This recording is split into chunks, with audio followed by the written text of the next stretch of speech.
ক্ষমতার লোভে সবাই অনেকেই অনেক রকম কাজ করে।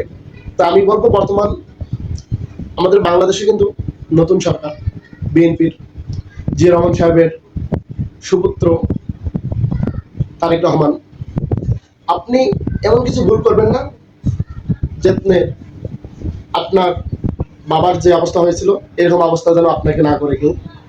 কেননা আমাদের বাংলাদেশে কিন্তু কেউ কেউ ভালো চায় না। এমনও তো আছে যে বিএনপি দলের ভেতরে এমনও লোক আছে আপনাকে সরাই দিতে চাচ্ছে ক্ষমতা পাওয়ার জন্য। আমি কিন্তু ডাইরেক্টলি বলি যে সালাউদ্দিনকে আমি বিশ্বাস করি না।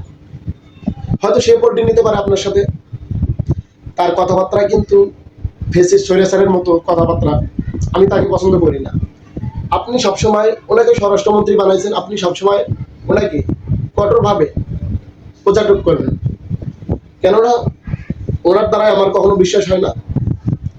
বাংলাদেশে কিন্তু উনি বর্তমান যে টাইমটা সৃষ্টি করতে আছে তাতে মনে হয় বিএনপি দলটা পুরাটা ওনার হাতের মুঠে।